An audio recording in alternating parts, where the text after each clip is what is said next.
Good morning, everyone. I'm a designer. My name is Conflict. Day one into design, and my first thought, I don't want to buy fabric off the shelves, cut them up, and stitch clothes. I want to create something that hasn't existed. Fast forward to day 19, February 13, 2015. My first thought this morning, what will I create today that hasn't existed? Is my job to design pretty clothes? Of course it is. I play to people's dreams. Then what am I questioning? For me, conflict brings change, and without change, I am no better. You must be thinking, what is this fashion designer talking about change? I'm not going to change the world, right? No, I won't. But perhaps in a small way, I will change the way the world thinks about Indian fashion in terms of dress. That we wear turbans and we ride elephants. Yes, they still do. I started my career as an underdog. I was this no fashion degree girl from a village called Calcutta. It was a village then in terms of fashion compared to the Delhis and the Bombays. I found myself in this land of designers, those names that I had just heard of, those beautiful clothes, those show windows. I was fascinated. I went along being accepted because I had fairly okay things to present. Come Fashion Weeks. Fashion Week was the first step of Indian fashion into organized industry. I was invited to do a 3-designer show along with some other newcomers. I think my journey with conflict started then. I was questioning everything. For the first show that I had, I decided to put a seriously good-looking boy in a skirt. My team thought I was a lunatic, and I was thinking, we dress in men's clothes all the time. For the next one, I decided to take the boring salwar and the churidar, always considered as underpinnings, and elevate them to the status of outerwear. And then the next one, I took the sari. The status of the sari had always bothered me. I felt it had been marginalized. Especially the younger generation did not want to wear saris. They found them cumbersome. They also found it uncool. I took the 6 yards, I cut it up, I teamed it with pants. The reaction, unbelievable. Soon after, I put my foot out of the Indian soil. Somehow the idea of taking an Indian brand international had come up, and I found a place at the Honor Fashion Week in London. It was here that came the shocking realization that we lived in a fashion well. My country had this vast heritage of Indian craft, textile, and far superior than anything else in the world. But we had this complex that we were not good enough, not as good enough as the West. We allowed ourselves to be used as a cheap outsourcing hub. Anything from India must be cheap. As designers back home, we were creating these non-fitted, non-sized clothing, decorating women like Christmas trees and calling it fashion. It was here in London that I met this lady. She was a lecturer at one of the institutes on fashion trends. She seemed fascinated with the stuff I had taken to present. She stared at them for a while and she said, Anna, I love what you do. Can I hang one of these pieces on the wall? I felt shattered. It's like, what do you mean hang it on the wall? Will you not wear? Realization 1, as Indian designers, we did not know how to edit. We wanted to put everything on a single garment. Color, cut, embroidery, more embroidery. Sometimes I couldn't walk in my own clothes. Realization 2, we hadn't moved on with the rest of the world. We stayed in this glory that we could embroider, and that made us designers. I spent a grueling few years abroad. I treat this as my fashion college education. Eventually, we did come around and sell in a lot of international stores and all that. But this is where I feel the war within me started. I was constantly struggling emotionally, mentally. I needed to change. I started looking at India as part of the world and not as a separate entity. I started taking Indian craft and shapes and modernizing them. I often mixed them with Western shapes. I didn't want people to look at Indian dress as costume. I wanted the world to look at Indian dress as design, as fashion. Just to make my point relevant, a few examples here. What you see here is Sonam Kapoor at the red carpet in the Cannes Film Festival. The inspiration you can see clearly. The pants here have been taken from the Indian dhoti, which is the most common dress in India. And the sari drape has come from the Maharashtrian sari. And the cape that she wears is an Edwardian cape. The final result was a mix of inspirations from all over the world and something which is slightly modern, but you kept your heritage constant. History was important, but in the context of today. What you see here is a simple Indian salwar kameez. A humble dress, we wear it every day.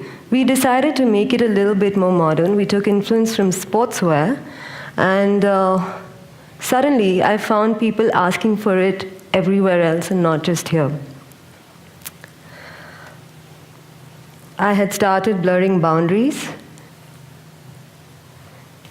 I had changed, and I had found my voice. At this point, I would like to take you through my world of design and its perception. I have a gut feeling. A whole lot of you are already thinking about the ramp and the pretty model sashaying down it, wearing sweet nothings, the designer taking a bow at the end of it, and all of us going out for this one big party. So deeply embedded is this thought in the minds of people that in March 2015, we were invited to do a finale show at a heritage museum in Mumbai. The morning of the show, the venue was vandalized and the show was forced to move out from there. The reason? You can't show nudity at a heritage museum. Nudity? Here we are trying to elevate craft into a different level. What can I say? Anyway, I have to admit, we managed to move the show out to a lobby of a hotel in 3 to 4 hours. I've never felt so much stress in my whole life.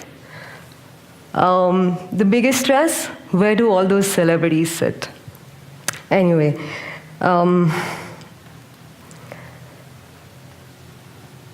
many times, when people realize I'm a designer, the reaction is, oh wow, lucky you. Of course I'm lucky, I love what I do. I know a lot of you think we sit with sketchbooks and dream. Think about this. Which society in the world, something as far back as the Harappa and Mohenjo-daro, has not been obsessed with dress? If appearance is such a basic part of human nature, imagine the world without designers. I myself see it as a really boring place. At this point, I would like to also share with you my day and how it goes. I wake up much earlier than most others. My days are spent on factory floors, sourcing, dyeing, cutting, pattern making, planning, organization, the most scary of them all, accounts, the management, and finally the customer, who's always right. Imagine you delivering an outfit that doesn't fit, or the wrong shade of pink, or that flower that has moved by an inch. God help me. Imagine waking up every morning and being asked what's new. Imagine the bride who comes to you with the dream that she will be the most beautiful bride in the world, and the conviction that your dress will magically make her into one. Imagine the constant request for being taller and thinner. Imagine being judged every day, every single morning, on every thought you have, every time you do something new. In spite of all these designer bags that you see under my eyes, I wake up still every morning, excited. I am blessed with the opportunity to do something that I love and create something out of just a thought. That bride calling you from that altar to thank you for making her dreams come true, it's all worth it. The actual process of creating a garment, it's almost magical. It goes through various stages of production, 12 to 15 stages, sometimes more. By the time it reaches the market, or by the time you finish with it and you present it, the actual show, the ramp, the trials, the fittings, etc., you've actually been through the process of a lifetime. And talking about the ramp, that constant butterflies that you have sitting backstage, what if at the show nobody turns up? Sharing some little crazy incidents here. We had a show about to start. Strangely enough, and I still can't find an explanation, our shoes started breaking. There is this utter panic. Show's about to start. You cannot send them without the shoes because the show will flop. What do? We found some rope and we started tying the model's feet to the shoes. While the models wobbled on the ramp, I had an article that said, the shoes are a piece of genius. For another one, the show is going on, suddenly zippers started breaking. No, it's not a quality situation here. Some of the models do have happier bodies. Somebody screamed at the back, "Ma'am, Scarlett O'Hara cut up curtains and gone with the wind and made outfits." What we did here, we cut up curtains backstage, small little pieces, filled in the gaps, held them with safety pins, and voila, the girls moved on. The answer is the show must go on. I'm asked a lot of times, what's my inspiration? It's a tough one. Inspiration can be from anywhere. That gorgeous butterfly, a piece of poetry, all of you sitting there in that stunning color combinations and your dress. It comes also with this stress to deliver. For me, mostly the stress to deliver in timelines. You suddenly just start getting inspired. It is a very emotional process. It's almost like writing an autobiography of yourself, what you're thinking, what your friends are, where you live, where you travel, what your mood is at that time. It is that and so much more of all of it.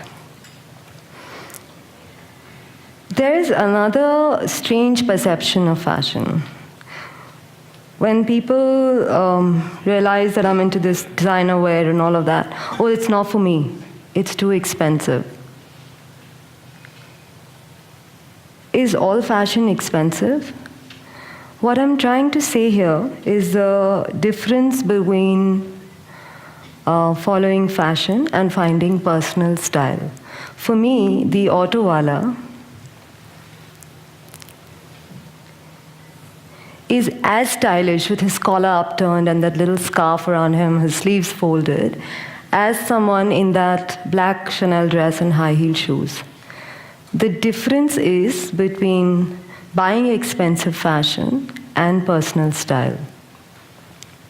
A lot of times people ask me, so what's in fashion? What's the trend? I mean, literally everyone who meets me, so what's in? There was a time, I have to admit, I was obsessed. All I would do is look at forecasts and trends, and I wanted to be on top of the game. I wanted to know what's in, what's out, what was going to be in. I wanted to be ahead of that. As time went by, I realized trends come and go. What remains is personal style. What matters is what is important to the heart. What matters is what lasts. You might ask me here, she's talking about personal style. How do you find personal style? It is not something that happens just like that. You all have it in you, and the question is to find it.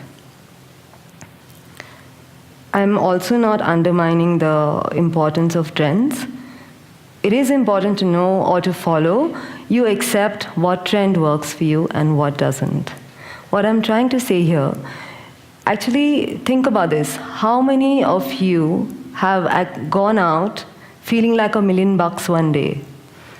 How many of you have not had those days when you've changed your clothes 4 times because you don't like what you see?